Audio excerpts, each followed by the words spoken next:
नमस्कार, आप देख रहे हैं आपकी आवाज आपके साथ। मैं हूं आसिफ शेख। आवाज आपकी आवाज में आज हम बात करेंगे सियासत के उस नजरिए की जिसमें दामाद के नाम पर एक बार फिर राजनीति गर्म हो रही है। डीकेएस पर जारी सियासत के बीच जहां सीएम भूपेश बघेल ने पूर्व सीएम रमन सिंह पर सूबे की लूट का आरोप लगाया है, वहीं रमन सिंह ने कांग्रेस पर उन्हें बदनाम करने की साजिश का आरोप लगा दिया है। सवाल यह है, जनहित पर बुलंद हो रही सियासत क्या छत्तीसगढ़ में पर्सनल होने लगी है? और सवाल यह भी है, अस्पताल में हुए घोटाले पर जो सियासी घमासान मचा है उसका समाधान पर पूरा सच कैसे सामने आएगा?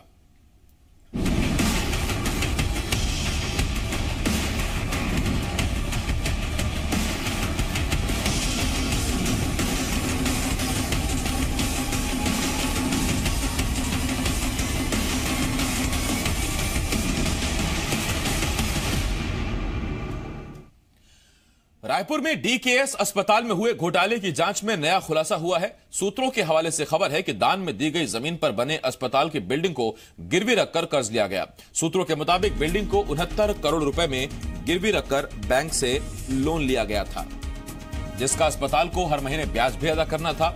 माना जा रहा है कि आयुष्मान योजना और अस्पताल में इलाज से मिलने वाले पैसों से यह ब्याज भरा जाना था।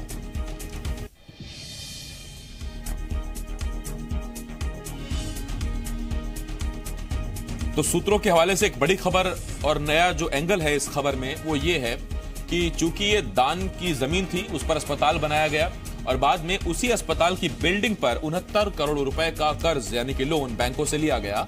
हर महीने इसका ब्याज चुकाना था, लेकिन बैंक ने इसका ब्याज नहीं चुकाया और बैंक ने यह भी कहा कि आयुष्मान भारत योजना से जो पैसा इलाज के दौरान इलाज के लिए बैंक के पास अस्पताल के पास आएगा और जो बाकी इलाज होंगे उसमें जो पैसा आएगा उससे ये चुकाया जाएगा, लेकिन हर महीने चुकाए जाने वाला ब्याज नहीं चुकाया गया और कुछ जो उपकरण और औषधि थी उनकी खरीदी में भी कथित गड़बड़ी के आरोप लगे हैं।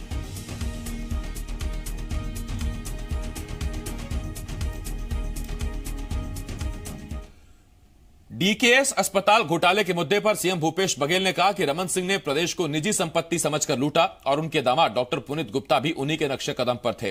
वहीं पूर्व सीएम रमन सिंह ने कहा कि पुनीत गुप्ता को बदनाम करने के लिए राजनीतिक साजिश की जा रही है, लेकिन कोर्ट सबका फैसला करेगा। रमन सिंह जी निजी संपत्ति की तरह छत्तीसगढ़ को लूटा खसोटा, सबको बंदर बांट किया है। उसका दामाद भी उसी नक्शे कदम पे चला है और एक प्रकार से षड्यंत्र पूर्वक एक व्यक्ति को साजिश में फंसाने का लगातार प्रयास हो रहा है। और मैं फिर से दोहरा रहा हूँ, न्यायालय में जाएगा, सारे तथ्य सारे मामले साफ साफ हो जाएंगे। सिर्फ और सिर्फ राजनीतिक षड्यंत्र की तरह डॉक्टर रमन को बदनाम करने का जो साजिश हो रहा है ये पूरा बेनकाब होगा, 100% में गारंटी के साथ कहता हूं। और इस वक्त दो मेहमान हमारे साथ जुड़ रहे हैं। कांग्रेस की तरफ से आरपी सिंह जी, इसके साथ साथ वरिष्ठ पत्रकार मधुकर द्विवेदी जी हमारे साथ जुड़ रहे हैं और अब से कुछ ही देर में हमें बीजेपी की तरफ से श्रीचंद सुंदरानी जी भी ज्वाइन करेंगे। मैं आप दोनों मेहमानों का बहुत बहुत स्वागत करता हूं। सबसे पहला सवाल मेरा आरपी सिंह जी से। आरपी सिंह जी, अभी करीब 1 घंटे पहले हम बात कर रहे थे, लेकिन वो आवाज साफ नहीं आ रही थी, बातचीत नहीं हो पाई। मेरा फिर वही सवाल है, मैं वहीं से शुरू करता हूं कि एक ये आरोप जरूर लग रहा है कि दरअसल लोकसभा चुनाव है, इसी वजह से आप इस मुद्दे को और जोरों से उठाने की कोशिश कर रहे हैं और खुद रमन सिंह ये कह रहे हैं कि अब आप पर्सनल अटैक कर रहे हैं। देखिए, रमन सिंह जी क्या बोलते हैं क्या नहीं बोलते हैं उससे हमको कोई लेना देना नहीं है। जन घोषणा पत्र में हमने वादा किया था कि इस प्रदेश में जितने भी संगठित अपराध हुए हैं, संगठित जनता के धन की लूट हुई है, उसकी हम जांच कराएंगे। अगर रमन सिंह जी को लगता है कि उनके दामाद है इसलिए उनके खिलाफ जांच हो रही है तो अपनी गलतफहमी को दूर कर ले। मेरे भाजपा के जितने मित्र अपनी गलतफहमी को दूर कर ले। ये किसी दामाद के खिलाफ कोई जांच नहीं चल रही है, ये एक ऐसे भ्रष्ट सरकारी अधिकारी के खिलाफ जांच चल रही है जिसने सरकारी धन का दुरुपयोग किया और उस पैसे को इस तरीके से खर्च किया जैसे नागपुर से आया हुआ पैसा हो या रीवा से आया हुआ पैसा हो, उस अंदाज में खर्च किया गया है। और भारत का संविधान, भारत का कानून किसी भी व्यक्ति को, चाहे वो किसी का साला हो, चाहे समधी हो या ससुर हो या दामाद हो या बेटा हो या बेटी हो, ये अधिकार कतई नहीं देता है कि आप कानून से ऊपर उठ गए हैं और आप मनमाना खर्च कीजिए। ये मैं नहीं कह रहा हूं आसिफ भाई, अखबार यदि आप देखेंगे ना तो सारे अखबारों में आधा पेज के कारनामे छपे हुए हैं। सारे अखबार की कटिंग मेरे पास है। इसमें कारनामे ऐसे ऐसे हैं कि जो भ्रष्ट आदमी है वो भी शर्मा जाए, जो लुटेरा है वो भी शर्मा जाए और जो आर्थिक डकैत वो भी शर्मा जाए। हेडिंग में पढ़ देता हूं 2-3 अखबारों की। पहली हेडिंग है, दान में मिली जमीन पर बनाए गए डीके अस्पताल को 69 करोड़ में गिरवी रख दिया साहब। मोदी जी कहते थे मैं देश नहीं बिकने दूंगा, यहां तो सरकारी दामाद साहब प्रदेश बेच रहा था।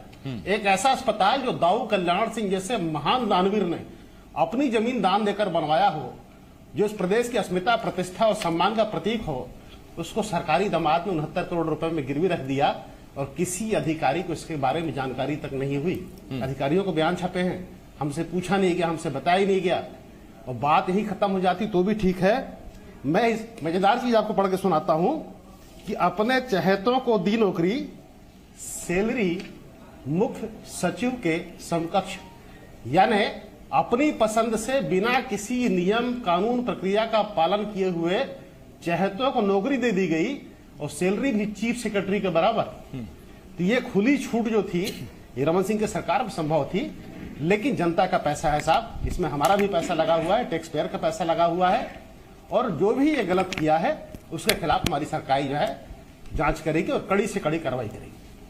ठीक है सर। आरपी सिंह जी, मैं आता हूं आपके पास, और हमारे साथ तब से जुड़ी गए हैं करीब करीब श्रीचंद सुंदरानी जी, उनसे भी एक सवाल होगा, और जब तक सुंदरानी जी जुड़ते हैं एक सवाल मैं और पूछ लेता हूं आरपी सिंह जी से, उसके बाद फिर मैं मधुकर जी के पास भी आता हूं, और तब तक तैयार हो जाएंगे सुंदरानी जी भी।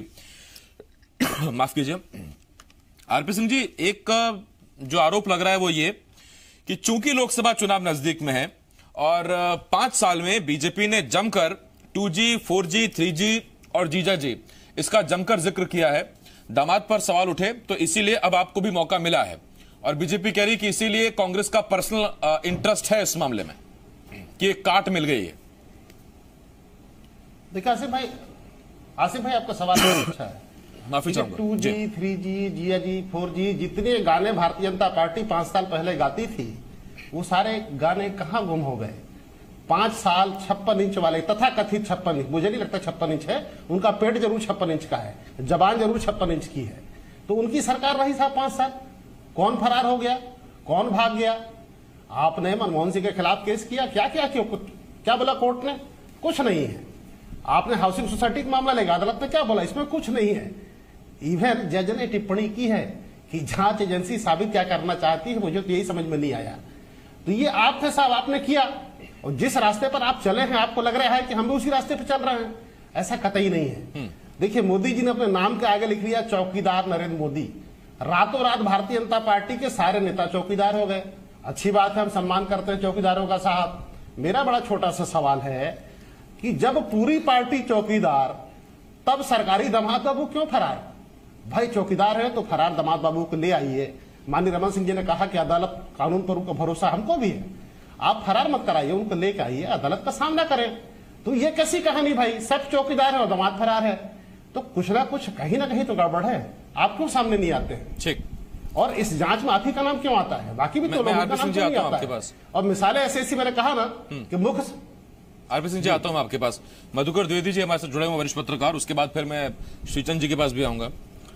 मधुकर सर, देखिए लोकसभा चुनाव है और छोटी छोटी चीज का भी सियासी दल बहुत जोर से देखते हैं उसको, अपनी चीजें छिपाना, दूसरे की उजागर करना, ये सियासी दलों का इस वक्त बहुत जोर रहता है इस पे। आपको लगता है कि दरअसल ये एक मुद्दा ऐसा है कि लोकसभा चुनाव से ऐन पहले कांग्रेस के हाथ लग गया है और इस पर जो नैतिक तौर पर कार्रवाई होगी, जो कोर्ट में इस पर बहस होगी, वो तो अपनी जगह है, लेकिन पॉलिटिकल हिसाब से ये एक माइलेज जरूर यहां पर कांग्रेस लेना चाह रही है, और इसीलिए क्योंकि करीब करीब वही मामला है कि लोकसभा चुनाव से पहले बीजेपी रॉबर्ट वाड्रा का नाम लेती थी और अब लोकसभा चुनाव फिर है और यहां इस बार आरोप है रमन सिंह के दामाद पर। स्वाभाविक तौर से जिस तरह से केंद्र में भारतीय जनता पार्टी रॉबर्ट वाड्रा का नाम लेती है, उसी तरह छत्तीसगढ़ में अभी फिलहाल चुनाव के वक्त डॉक्टर पुनीत गुप्ता, जो डॉक्टर रमन सिंह पूर्व मुख्यमंत्री के दामाद, उनका नाम लेगी ही लेगी। खैर, ये एक राजनीतिक विषय वस्तु है।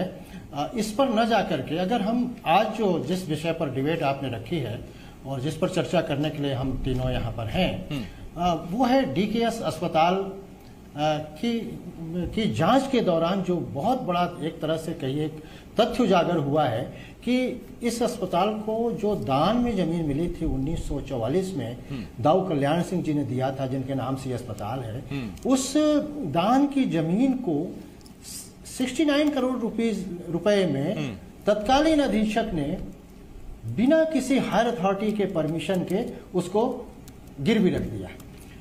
सबसे बड़ी बात है, खैर ये तो जांच का विषय है, इसमें जांच तो बहुत सारी परतें आएंगी, लेकिन तत्कालीन अवर सचिव जो शासन का एक अथॉरिटी होता है लीज में या सरकारी कागजों में दस्तखत करने के लिए, वो कहता है कि साहब हमने जो भी कुछ किया है वो हायर अथॉरिटी के कहने से किया है, हमने अपने मन से कुछ नहीं किया। सवाल है कि वो हायर अथॉरिटी कौन थी? क्या तत्कालीन मुख्यमंत्री डॉक्टर रमन सिंह जी थे, तत्कालीन मुख्य सचिव थे, तत्कालीन स्वास्थ्य मंत्री थे, तत्कालीन स्वास्थ्य विभाग के प्रमुख सचिव थे, या अन्य अधिकारी थे? सवाल ये है कि ये जो 64 करोड़ रुपए का टर्न लोन है और 5 करोड़ रुपए का जो कैश क्रेडिट है, ये किसके कहने पे ये सब हुआ, और क्या इसके लिए विधिवत परमिशन ली गई राज्य सरकार से? क्या इसका जो एक प्रक्रिया होती है, शासकीय प्रक्रिया, फाइलें चलती हैं नीचे से ऊपर तक, वो सब उसका परिपालन हुआ? अगर ये सब नहीं हुआ तो निस्संदेह आज डीकेएस अस्पताल में जो ये गड़बड़ियां हुई हैं, और ये बहुत बड़ा मुद्दा है, मामूली बात नहीं है, शंका के घेरे में पुरानी सरकार के मुखिया भी आते हैं। अब बिल्कुल आते हैं, और इस पर ये क्यों ऐसा आप कह रहे हैं, या इसके पीछे क्या तर्क हो सकते हैं, ये एक सवाल मैं श्रीचंद जी से पूछता हूं, उसके बाद मधुकर जी आपके पास आता हूं। श्रीचंद जी देखिए, आप इसे खारिज भी कर सकते हैं क्योंकि जांच में चीजें बेहतर सामने आएंगी, लेकिन इस बात में कितनी सत्यता है कि खबरें तो यहां तक हैं कि ये जो 64 करोड़ का लोन था और 5 करोड़ का शायद क्रैश क्रेडिट था, यानी कुल मिलाकर 69 करोड़, ये इस बात में कितनी सत्यता है कि शिक्षा विभाग के अवर सचिव को इसमें गारंटर बनाया गया था, और अब आप कह रहे हैं कि सरकार से इसका कोई लेना देना नहीं था?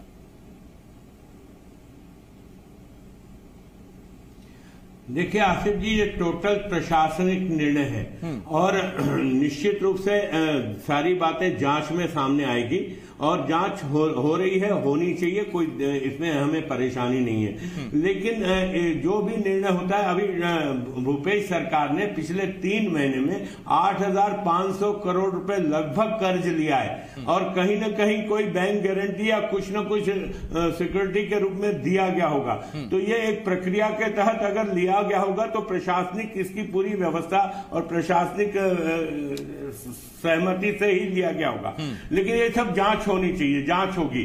और ये आरोप लगाती है कांग्रेस पार्टी, चुनाव के समय में लाभ लेने का एक काम है डॉक्टर रमन सिंह जी के ऊपर, क्योंकि ये लगातार वाड्रा के कारण कांग्रेस बुरी तरह पूरे देश में फंसी हुई है।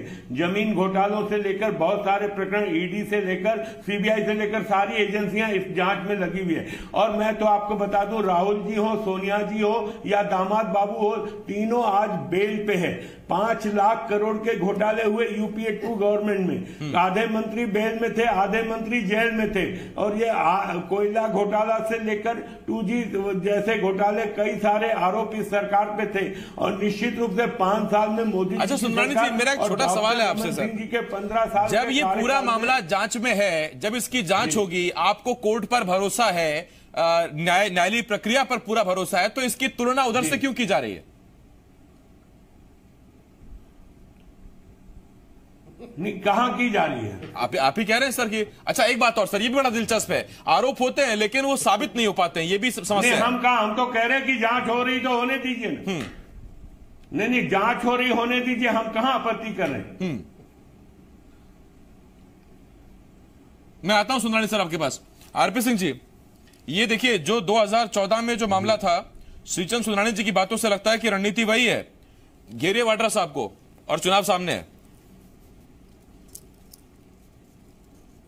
देखिए, मैंने पहले भी कहा कि रॉबर्ट वाड्रा जी कानून के सामने हैं, कहीं फरार नहीं हुए हैं। और एक बात जिन्होंने कही ना, बेल, तो किसी व्यक्ति को जमानत मिलना और देना अदालत का संवैधानिक अधिकार है।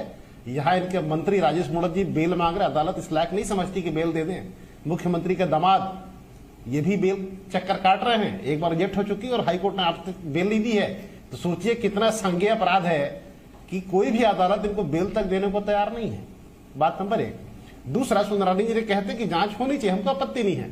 इनकी पार्टी के तत्कालीन प्रदेश अध्यक्ष का पहला बयान था, ये बदलापुर की राजनीति है। मुख्यमंत्री के बाइट आपने सुनवाई कि मुझको बदनाम करने की साजिश है, और श्रीचंद जी कहते हैं कि हम जांच का स्वागत करते हैं, जांच होनी चाहिए। तो पहले बीजेपी मिलकर तय कर ले आपस में कि बोलना क्या है। स्वागत करते हैं तो आ जाइए, फिर क्यों बदलापुर की बात करते हैं? फिर आप क्यों कहते बदनाम करने की साजिश कर रहे हैं? मैंने साफ शब्दों में कहा जी, अच्छा जांच होनी तो होने दीजिए, लेकिन बदलापुर की राजनीति आपने 3 महीने में 6 SIT गठित करके बदलापुर ही तो कायम किया है। आपने क्या काम किया? सिर्फ बदलापुर, छत्तीसगढ़ में बदलापुर। जी, आप इस बात से इत्तेफाक रखते हैं कि कांग्रेस ने बदलापुर की सियासत कायम की या नहीं की, ये लोकसभा चुनाव के नतीजे बेहतर बता देंगे जनता क्या सोचती है, और ये संदेश आप यही तो पहुंचाना चाहते हैं जनता तक, अपने अपने संदेश। निश्चित रूप से। आसिफ भाई एक मिनट, आरपी सिंह जी आ रहा हूं मैं, आरपी सिंह जी एक मिनट, अखबार की हेडिंग सुंदरानी जी जी जी सर, वही मैं कह रहा हूं कि लोकसभा चुनाव के नतीजे बेहतर बताएंगे ना कि ये बदलावपुर है कि बदलापुर है? नहीं, निश्चित रूप से बेहतर बताएंगे। हमने विधानसभा में हमारा परफॉर्मेंस बहुत बुरा रहा है। अच्छा, विधानसभा में जनता ने आपको क्या बतलाया? पूर्व स्थिति में आएंगे।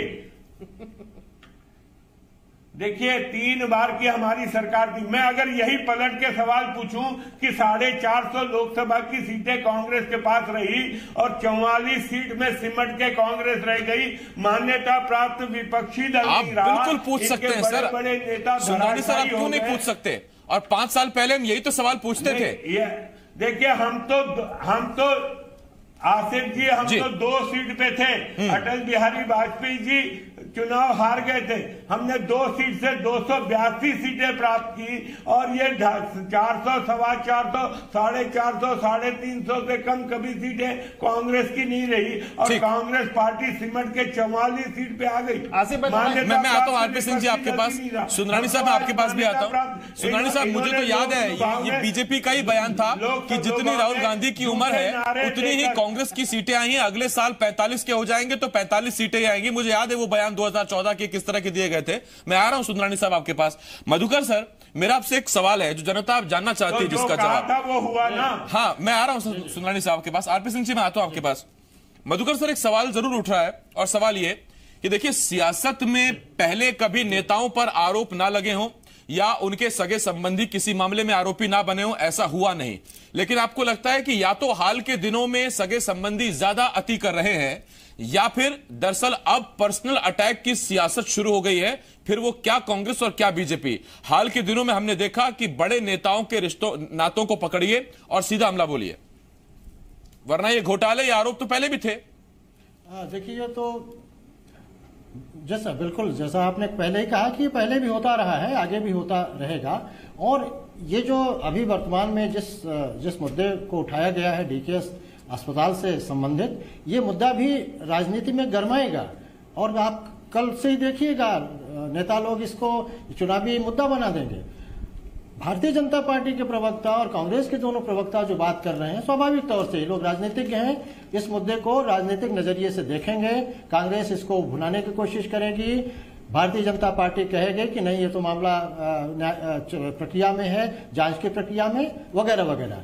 लेकिन आशीष जी, सबसे बड़ा मुद्दा ये है कि जो डीकेएस अस्पताल जो छत्तीसगढ़ का, विभाजित मध्य प्रदेश का के समय रायपुर का प्रमुख अस्पताल होता था, आज की तारीख में भी ये बहुत ही श्रेष्ठ अस्पताल माना जाता है। अगर ये अस्पताल 59 करोड़ रुपए में गिरवी रखा हुआ है तो ये तो स्वयं बीमार है, अस्पताल ही बीमार है। और मजेदार बात यह है कि पंजाब नेशनल बैंक के मैनेजर ने यह कहा है कि साहब नवंबर तक तो इसकी किस्त जमा हुई है, उसके बाद किस्त भी नहीं जमा होगी। आप देखिए, नवंबर से, क्षमा कीजिएगा, अगर आप देखें कि अगर यही स्थिति रहेगी तो कई करोड़ रुपए तो 2-4-5 महीने के अंदर ही और कई करोड़ रुपए का ये कर्जदार हो जाएगा। और जितना कर्जदार होगा ब्याज उतना बढ़ता जाएगा। खैर, अब वो चुकाएंगे। आरपी सिंह जी, मैं आ रहा हूं सर आपके पास। ये छत्तीसगढ़ की, मैं आ रहा हूं सर आपके पास। मधुकर सर, श्रीचंद सर, मेरा छोटा आपसे सवाल सर, 30 सेकंड में चाहूंगा, उसका आप जवाब दें। सर देखिए, जब कोई चौकीदार बनता है तो फिर आसपास कोई गड़बड़ी ना हो इस बात की पूरी जिम्मेदारी ली जाती है। बाकी आगे आप समझदार हैं सर, मेरा सवाल समझ गए जी। हेलो सुंदरानी साहब, आवाज नहीं आ रही क्या? आवाज आरपी सिंह जी आपको आ रही है क्या? अब आ रही जी, बताएं फिर से। अरे मैंने कहा सर आजकल हर कोई चौकीदार है, इतने है। सारे चौकीदार हैं, ये कैसे हो गया सर? पूरी अस्पताल की बिल्डिंग गिरवी है, लोन नहीं चुकाया जा रहा है, कर्जे पर कर्जा हो रहा है, कैसे हो गया सर? नहीं, निश्चित रूप से हम चौकीदार हैं। अस्पताल अगर गिरवी है तो नवंबर तक का किस्त पटाया है, नवंबर तक की जवाबदारी हमारी थी। इन्होंने 8,500 करोड़ रुपए का कर्ज लिया है और 5 साल बाद ये सरकार पे नहीं रहेंगे और 5 साल तक पता नहीं कितना और कर्जा ले लेंगे, वो हमको चुकाना पड़ेगा ना। सरकार में आने के बाद हम चुकाएंगे ना। ठीक है सर, सुंदरानी सर के इसी कॉन्फिडेंस की जो है सब कायल है। सर वक्त मेरे पास खत्म हो गया, क्योंकि अगला बुलेटिन जो है अगर वो लेट हो गया तो इसका हर्जा मुझे चुकाना पड़ेगा सर। सर अगला बुलेटिन टाइम पर हिट होना चाहिए। बहुत शुक्रिया सुंदरानी साहब, आरपी सिंह जी, मधुकर द्विवेदी सर, बहुत शुक्रिया आप हमारे साथ जुड़े। लेकिन देखिए एक बात तो है, ये तो लाइट नोट पर चीजें हो गई, लेकिन जो बहुत गंभीर प्रश्न है वो ये है कि एक अस्पताल जो अभी इलाज कर रहा है, लेकिन उसके बारे में यह कहा जा रहा है किसी को कानो कान खबर नहीं थी कि पूरी की पूरी बिल्डिंग 69 करोड़ रुपए में गिरवी है एक राष्ट्रीय बैंक में। दूसरी बात यह कि नवंबर के बाद से उसकी किस्तें नहीं जा रही हैं। शिक्षा विभाग के अवर सचिव को उसमें गारंटर बनाया गया और तब जाकर 69 करोड़ का लोन लिया गया। पहले भी खरीदी में और दूसरे उपकरणों की खरीदी में कथित तौर पर गड़बड़ी के आरोप लगते रहे। अब सवाल यह है कि लोकसभा चुनाव से पहले क्या एक ये बड़ा मुद्दा कांग्रेस के हाथ लगा है जिसे कांग्रेस भुना रही है, और बीजेपी जिस बदलापुर का आरोप लगा रही है और साथ ही यह भी कह रही है कि आप जांच करा लें, इन दोनों में से दरअसल स्टैंड क्या है यह भी बहुत जरूरी है। और जनता इन सब चीजों को देख रही है। नतीजे एक चुनाव के आ चुके हैं, एक चुनाव सामने है और उसके नतीजे भी बहुत कुछ बताएंगे। खैर संकेत पार्टियां अपनी तरफ से देने की कोशिश करती हैं।